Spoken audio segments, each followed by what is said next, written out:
صدق وعده ونصر عبده وأعز جنده وهزم الأحزاب وحده.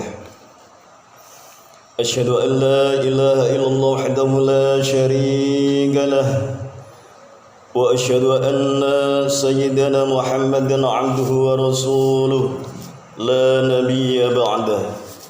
اللهم صل وسلم وكرم وعظم على سيدنا وحبيبنا وشافعنا وقرة أعيننا سيدنا ومولانا محمد وعلى آله وصحبه ومن تبع بسنته إلى يوم القيامة. أما بعد، فيا أيها الناس اتقوا الله حق تقاته ولا تموتن إلا وأنتم مسلمون. صدق الله العظيم وصدق رسوله النبي الكريم ونحن على ذلك من الشاهدين والشاكرين والحمد لله رب العالمين. Ma'asyiral muslimin wal muslimat jamaah salat Idul Fitri yang berbahagia. Di pagi yang penuh kebahagiaan dan keberkahan, setelah 1 bulan bersama-sama Ramadan, Idul Fitri pun tiba dalam kesucian dan ketakwaan. Hari ini di mana takbir berkumandang, diliputi rasa bahagia dan senang setelah 1 bulan madrasah Ramadan berjuang menahan lapar, haus dan dahaga, berjuang mengekang hawa nafsu yang membara dan mendekatkan diri kepada Allah Subhanahu wa taala. Semua itu bisa kita lewati dengan keikhlasan hati untuk meraih ridha ilahi. Tentunya semua ini harus kita syukuri sebagai hamba Allah yang tahu diri. Nikmat yang tak terhitung dalam setiap tarikan nafas kita sebagai bukti banyaknya rezeki yang kita terima. Bukan hanya rezeki lahir semata, namun rezeki batin pun terus mengalir dalam kehidupan kita.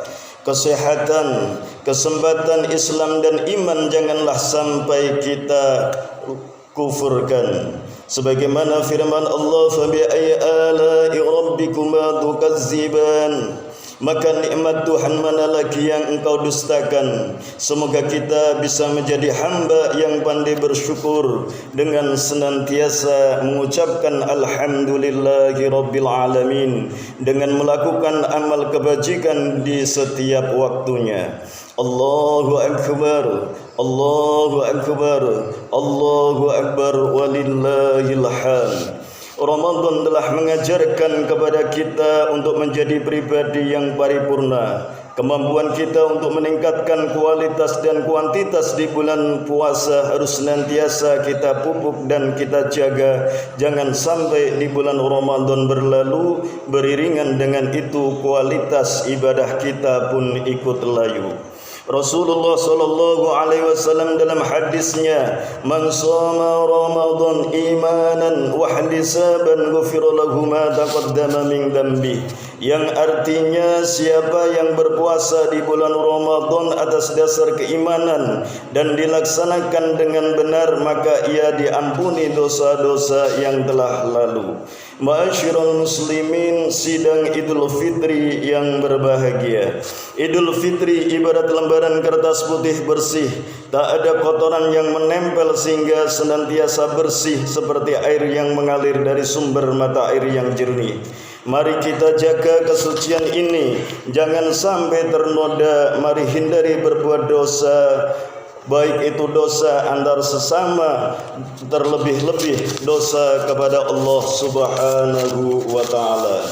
Jamaah salat Idul Fitri yang berbahagia, khususnya di zaman modern seperti sekarang ini, di mana banyak orang yang sadar atau tidak sadar di dalam mengatur kehidupan dan rumah tangganya sudah banyak yang menganut liberalisme, sudah banyak yang di dalam pikiran dan tindakannya dipengaruhi budaya barat yang liberal dan individualis. sehingga hubungan suami istri dan anak mengalami perenggangan dan cenderung mengabaikan sopan santun dan melecehkan budaya timur yang berakhlakul karimah.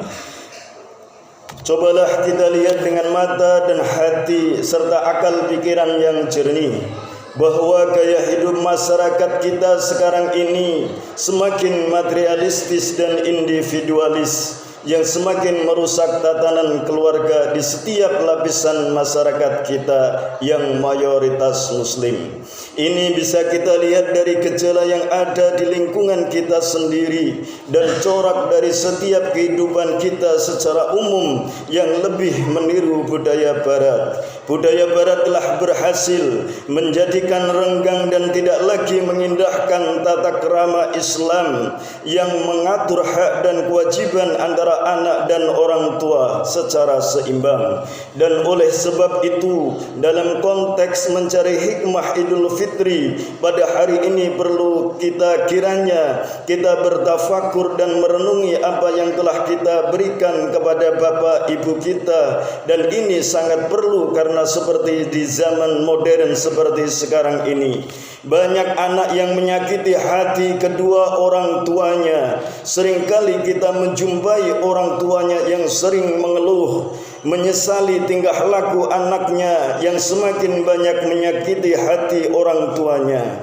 Fenomena semakin banyak hati seorang ibu yang dulu mengandung anaknya dan ayah yang banting tulang mencari nafkah untuk menghidupinya. Bila di usia senja mereka sering mendapatkan perlakuan kasar dari anak-anaknya yang sudah dewasa dan berkeluarga. Padahal dulu mereka sangat dibanggakan, disiapkan untuk mengurusinya, tapi di hari tua perlakuan yang sangat buruk yang mereka terima.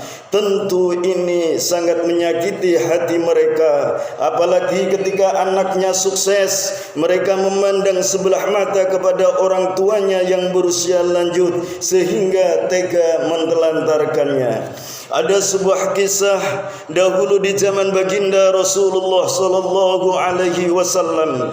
Ada seorang pemuda yang melaporkan kepada baginda Rasulullah sallallahu alaihi wasallam. Pemuda tersebut melaporkan kepada baginda Rasulullah sallallahu alaihi wasallam ayah kandungnya yang sering mengambil harta di rumahnya tanpa sepengetahuannya dan tanpa izinnya.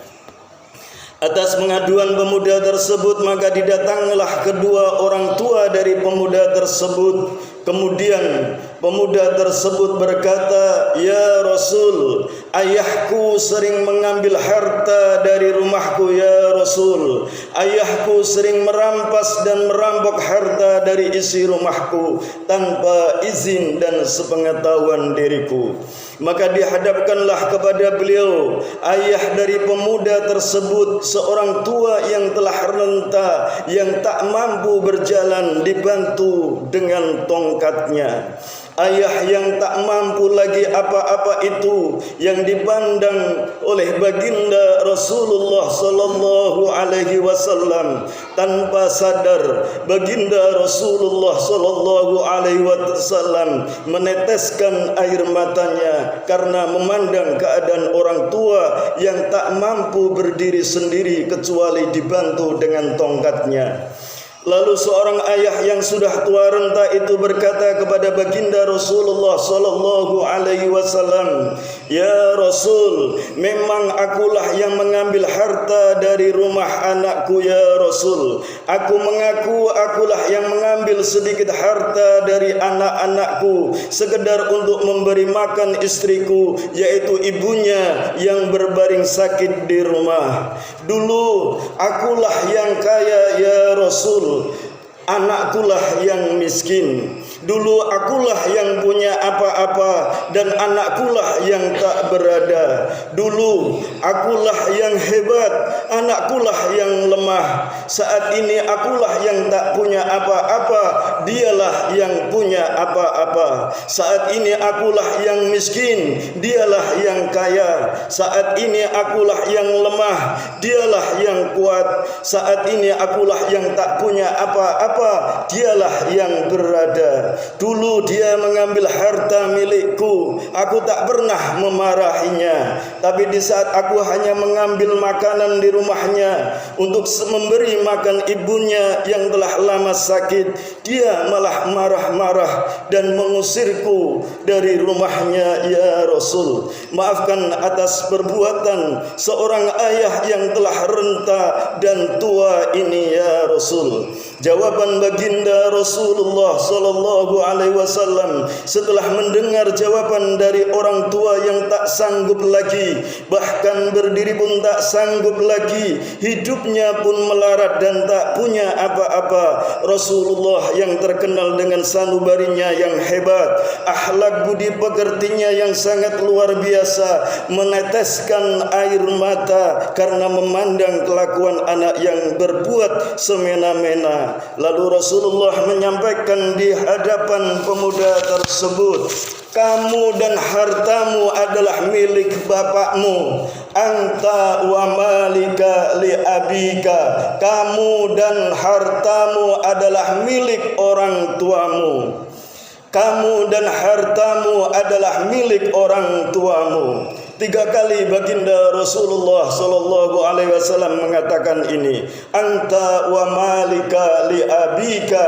Engkau dan hartamu adalah milik orang tuamu. Memang tak ada perjanjian yang tertulis antara anak dan orang tua. Di saat nanti orang tuamu tak sanggup lagi, maka engkaulah yang akan membiayainya. Di saat ini engkau tak sanggup, dialah yang mencukupimu. Tapi di saat kelak mereka tak sanggup, engkaulah yang membalas segalanya. Memang tak ada perjanjian tertulis antara anak dan orang tua. Tapi pantaskah seorang anak yang menelantarkan kedua orang tuanya, membiarkan orang tuanya yang tak punya apa-apa? Pantaskah seorang anak akan membiarkan orang tuanya dalam kemiskinan dan membiarkan orang tuanya terpuruk dan tak bisa apa-apa lagi? Pantaskah kita melihat orang tua kita seperti demikian? Allahu Akbar, Allahu Akbar, Allahu Akbar, walillahil hamd. Ibu mengandung kita 9 bulan lamanya, 2 tahun lamanya dia menggendong kita dalam pelukannya, menyusui anak-anaknya, bertaruh antara hidup dan mati ketika melahirkan anak-anaknya. Ia tak pandai mengeluh di hadapan anak-anaknya ketika kesakitan melahirkan anak-anaknya. Tapi pantaskah kita berbuat zalim kepada mereka berdua? Ibu yang walaupun setetes air susunya, meskipun engkau bayar dengan menjual hartamu di langit dan di bumi, tidak akan sanggup dan tak akan pernah mampu dan tak akan pernah lunas. Ayah yang begitu hebat, yang tak pandai mengeluh di saat ia sakit, malah mana melihat anak-anaknya yang sakit tengah malam, ia akan keluar rumah untuk mencari obat buat anak-anaknya. Ibumu yang setia di sisimu dari pagi sampai pagi, memanjakan kalian yang sedang sakit.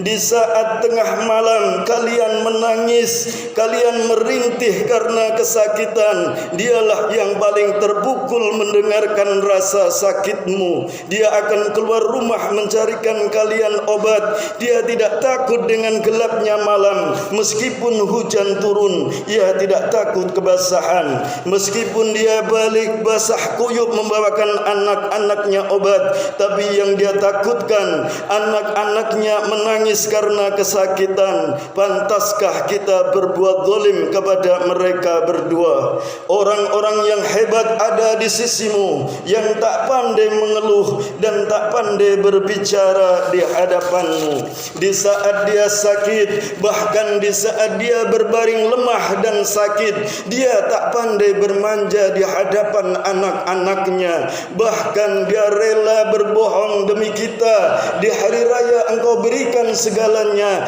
tapi di saat engkau tanya, di mana baju yang engkau beli, di mana baju baru yang ibu beli, di mana baju ayah yang ayah beli, di mana makanan yang harus ayah beli, di mana makanan yang harus ibu siapkan, Terkadang ibu berbohong demi masih punya apa-apa nak. Kami masih punya apa-apa nak. Uang yang engkau berikan kami simpan. Dia berbohong kepadamu, padahal tak ada satupun pakaian yang layak di lemarinya. Uang itu dia berikan lagi kepadamu di saat engkau butuh uang tersebut. Begitulah dia yang sayang kepada anak-anaknya. Itulah sebab kenapa dia selalu mencari cucunya, karena kalian tak ada lagi waktu untuk mereka. Anak-anaknya sudah tak ada lagi waktu buat orang tuanya. Anakmu lah yang menjadi sahabat bagi mereka. Di saat ayahmu tertidur, di saat ibumu terbaring, anakmu lah yang siap di pangkuan, anakmu lah yang siap di pelukannya. Di saat ia ke pasar, anakmu lah yang siap menemani mereka. Di saat dia tinggal di rumah sendiri, yang siap menemaninya adalah anak-anakmu. Pantas jika engkau memarahi anak-anakmu, orang yang paling pantas marah kepadamu adalah orang tuamu. Karena kenapa engkau pukul cucu saya? Kenapa engkau pukul cucu saya? Karena mereka adalah sahabat sejati bagi orang tuamu. Jamaah salat Idul Fitri yang berbahagia, Allahu Akbar, Allahu Akbar, Allahu Akbar, walillahil hamd. Lihat wajah mereka, lihat wajah kedua orang tua kita. Sadarkah kita kalau mereka sudah tua? Kini wajahnya telah keriput, rambutnya satu persatu sudah mulai memutih, saudara-saudara. Badan yang dulu kekar kini sudah lemah tak berdaya. Mereka tak abadi di samping kita. Apakah kita akan menyesal? Mereka yang sering engkau bentak, mereka yang sering engkau caci maki, ibumu yang paling kuat kau hianati, ayahmu orang yang paling hebat kau bohongi. Setiap kali kalian berbohong, setiap hari mereka memaafkan anak-anaknya. Bahkan ibu yang lemah tak berdaya, bahkan sering engkau caci maki, kau paksa, kau hina, bahkan kau berbicara kotor di hadapannya. Ketika engkau marah, engkau meminta, engkau hembaskan benda di hadapannya, kau balikkan meja, kau banting kursi, bahkan kau pecahkan kaca di hadapan ibumu. Tahu ibumu kenapa tak mau menangis di hadapan anak-anaknya? Meskipun dia sakit, karena dia sayang anak-anaknya, ia tak mau kalian durhaka kepadanya. Di setiap sujud dia doakan anak-anaknya. Di setiap malam dia doakan kesuksesan kalian. Dia balas keburukanmu dengan kebaikan. Tapi di saat engkau menyesal, engkau peluk tubuhnya yang dingin membeku karena tertutup kain kafan. Di saat kau cium keningnya yang berbaring kaku tak bernyawa, barulah di situ kau akan menyesal. Barulah di situ kau akan berucap, bangun ayah, bangun ibu. Padahal kami ingin berniat membahagiakanmu. Memang kami ini anak yang selalu membebanimu, tapi kami ingin berniat membahagiakanmu sekali lagi. Jamaah Idul Fitri yang dirahmati oleh Allah, kita sibuk mencari harta di luar sana, ingin mengejar yang namanya surga dunia. Padahal kita lupa surga yang abadi yang Allah ciptakan dalam rumah kita. Kita lupa surga yang abadi ada di rumah kita. Al-jannatu tahta aqdamil ummahat. Surga di bawah telapak kaki ibumu.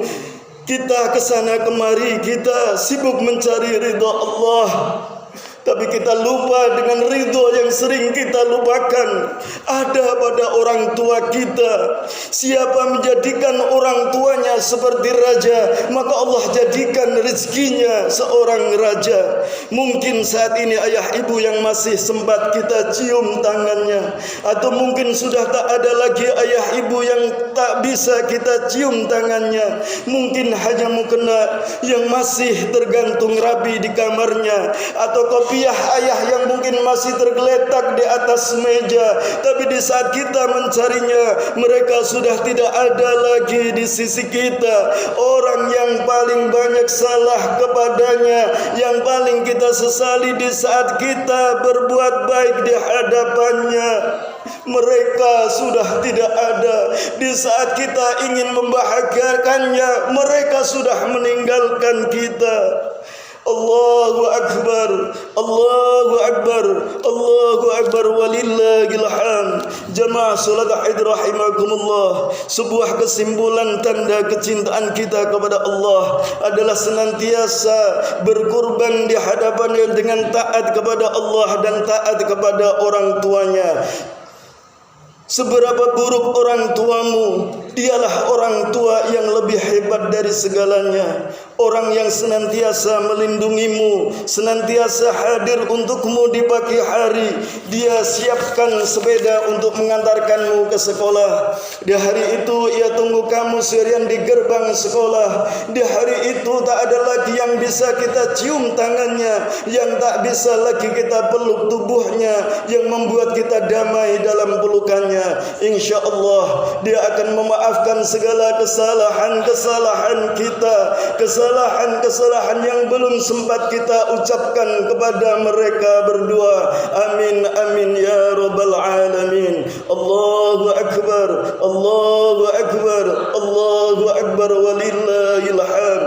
Jamaah salat Idul Fitri yang dirahmati oleh Allah Subhanahu wa taala, sejenak marilah kita tengadahkan tangan seraya meminta semoga Allah yang Maha Kuasa senantiasa merahmati kita semua, senantiasa membimbing kita di jalan yang benar, jalan yang paling diridhoi oleh Allah Subhanahu wa taala. Semoga Allah yang Maha Kuasa memberikan ampunan kepada kita semua sanak saudara handai tolan terutama. Semoga Allah mengampuni dosa-dosa dan kesalahan orang tua kita. Amin amin ya rabbal alamin. Ya Allah ya Rabb, ampunilah dosa-dosa kami dan dosa orang tua kami, baik yang masih hidup maupun yang sudah meninggal. Ya Allah ya Rabb, terangilah kuburnya bagi orang tua kami yang sudah meninggal. Terangilah kuburnya bagi orang tua kami yang sudah meninggalkan kami. Ya Allah ya Rabb, ya Allah ya Ghaffar, ampunilah dosa kedua orang tua kami. Jadikanlah setiap luka hati, setiap tetes keringatnya dalam mendidik dan membesarkan kami sebagai penghapus dosa-dosa mereka. Ya Allah ya Rabb, ya Allah ya Rabb, janganlah Engkau mengazab kedua orang tua kami disebabkan karena maksiat dan dosa-dosa kami anak-anaknya. Ya Allah ya Rabb, ampuni dan maafkanlah kami jika saat kami mendapat kesenangan yang kami ingat hanya anak istri kami. Ya Allah ya Rabb, berikanlah kesempatan kepada kami untuk merawat dan membalas semua kasih sayang orang tua kami sehingga mereka ridha kepada kami. Amin amin amin ya rabbal alamin. Barakallahu li wa lakum fil Qur'anil Karim wa nafa'ani wa iyyakum bima fihi minal ayati wa zikril hakim. Aqulu qali hadza fastaghfirullahal azim. Innallaha